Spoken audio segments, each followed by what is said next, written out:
A continuación vamos a ver lo que son vectores y matrices. Vamos a complementar lo que ya sabemos y tenemos que un vector renglón o un vector fila es el sinónimo. Tenemos por este ejemplo, entre llaves se expresan los vectores y por ejemplo aquí tenemos 1, 2, 3 elementos. Entonces se dice que este vector es un vector fila o vector renglón porque está horizontal. Y también, aparte de tener 3 elementos, se dice que es de dimensión 3. Luego tenemos otro ejemplo donde tenemos el vector columna. Y a la diferencia del vector renglón, este está en forma horizontal. También lo expresamos por medio de llaves. Y si se dan cuenta, aquí tenemos 2 elementos. Quiere decir que su dimensión es 2. Es decir, la dimensión de un vector, ya sea renglón o columna, está dado por la cantidad de elementos que éste posee. Por ejemplo, este vector columna está compuesto de 1, 2, 3, 4 elementos. Por lo tanto, su dimensión es de 4. Miremos un ejemplo. Tenemos un jefe de compras de una fábrica. Debe ordenar diferentes cantidades de acero, aluminio, aceite y papel. Entonces, estas compras las podemos expresar por medio de un vector. A veces miramos los paréntesis porque los vectores también pueden ser expresados como matrices.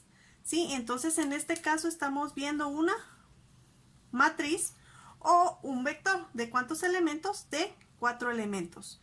Tenemos que 10 elementos pertenecen a acero, 30 elementos pertenecen a aluminio, 15 a aceite y 60 en papel.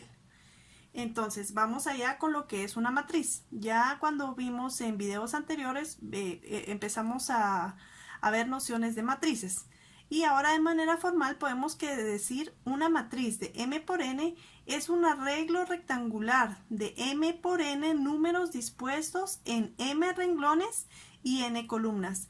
Esto significa que una matriz siempre está expresada por filas, columnas. Entonces el primer término que vamos a ver, ya sea una variable o un número, se refiere a las filas y el segundo término se refiere a las columnas. Esto quiere decir que si multiplicamos la cantidad de filas por la cantidad de columnas, vamos a obtener la cantidad de elementos que tiene esa matriz, ¿sí?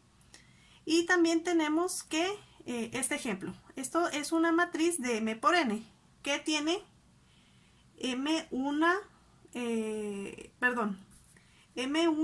fila, M2 filas, M3 filas, M4 filas. Entonces esta sería fila 1, fila 2, fila 3, fila 4 y esta sería la columna, que sería N1, N2, N3 y N4.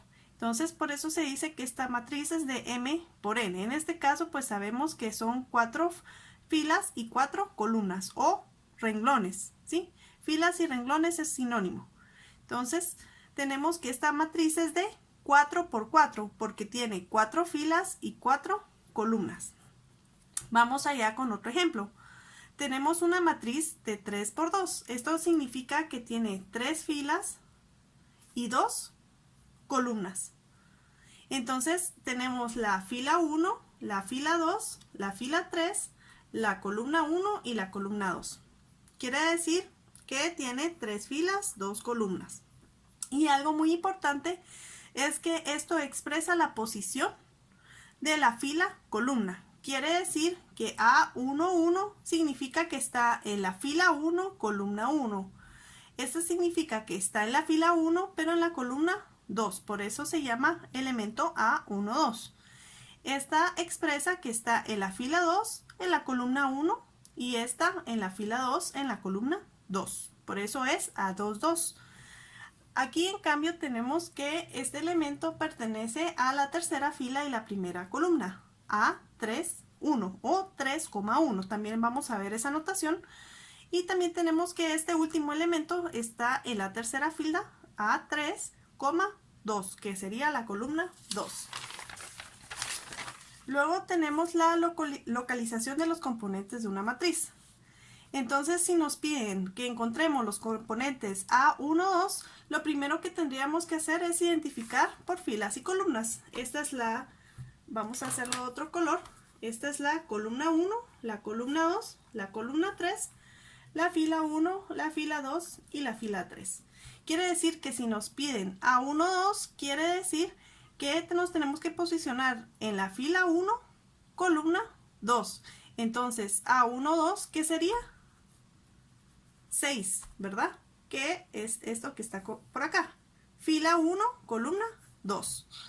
Luego, si nos piden A2,1, esto quiere decir que tenemos que ir a la fila 2, a la columna 1. El elemento que está en la fila 2 y en la columna 1 es el número 2.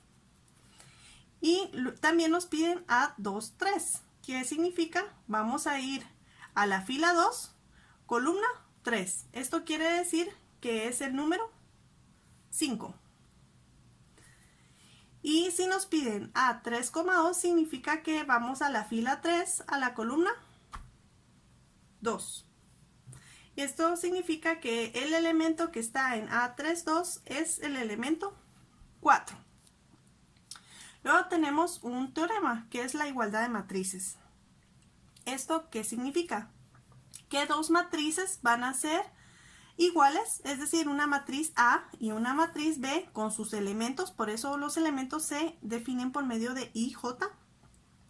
Y de B y J, si se dan cuenta, esta es una minúscula, esta es una mayúscula, mayúscula, minúscula. Entonces el nombre de las matrices va en mayúscula y sus elementos van en minúscula. Nos dice este teorema que son iguales si cumplen las dos condiciones.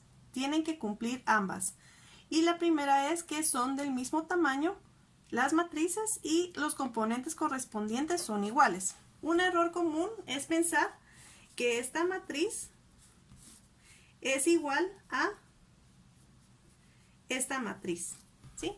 Esto es falso, porque solo cumple la regla número 2, que los componentes o los elementos son iguales, porque sí son iguales, 1, 2 y 3, pero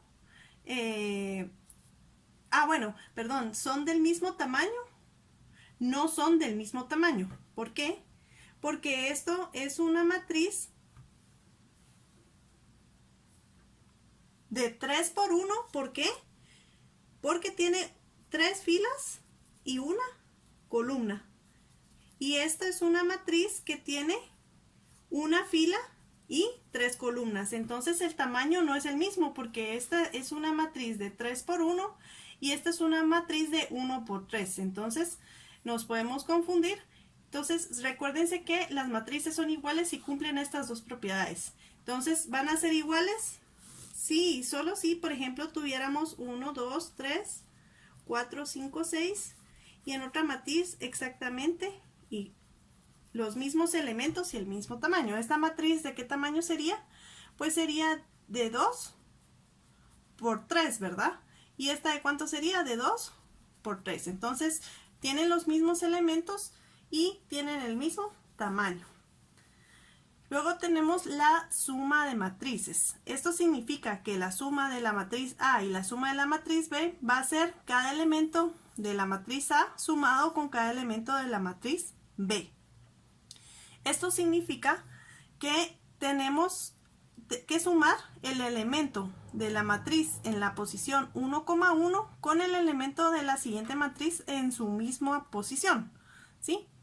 Quiere decir que vamos a sumar prácticamente este con este, este con este, este con este, ¿verdad? Y luego sumaríamos este con este con este y este con este. Eso significa esto que estamos haciendo acá, solo que con la anotación de que no sabemos pues cuántas posiciones va a tener. Por eso lo expresamos por medio de m y n. Nos dice algo muy importante, que las matrices solo se pueden sumar si son del mismo tamaño. Es decir, este tipo de matrices no las podemos sumar. Solo las que son del mismo tamaño. Por supuesto que pueden tener elementos diferentes, pero tiene que ser el mismo tamaño. Vamos con un ejemplo. Por ejemplo, si tenemos la matriz 1, 2, 3, 6, 9, 10, 14, 16 y 20. Y esta es la matriz A. Y luego tenemos la matriz B. Y esta es 3, 6, 2, menos 4, 5, 1, 0, 9 y 10. Lo primero que tenemos que ver es que sean del mismo tamaño. A de qué tamaño es, pues es de 3 por 3. Y B de qué tamaño es, pues es también de 3 por 3. Recuérdense que son filas, columnas. Entonces, ¿qué nos dice el teorema? Que tenemos que sumar cada elemento de A con su par en B. Entonces quiere decir que vamos a tener nuestra matriz resultante, que la podemos llamar C o A más B, porque va a ser una nueva matriz, ¿verdad? Y vamos a hacer 1 más 3, lo vamos a colocar acá solo para que se note. 1 más 3, ¿qué más tendríamos que hacer? 2 más 6, 3 más 2. Luego, ¿qué tendríamos que hacer? 6 menos 4, 9 más 5, 10 más 1. Luego, ¿qué tendríamos que hacer? 14 más 0, 16 más 9, 20 más 10. Y entonces la sumatoria de A más B, ¿cuánto nos quedaría? Pues operando esto que tenemos acá. 1 más 3 son 4, 6 más 2 son 8, 3 más 2 son 5, 6 menos 4 son 2, 9 más 5 son 14, 10 más 1 son 11, 14 más 0 son 14, 16 más 9, 25 y 20 más 10 son 30. Y esta sería la forma en que podemos sumar matrices.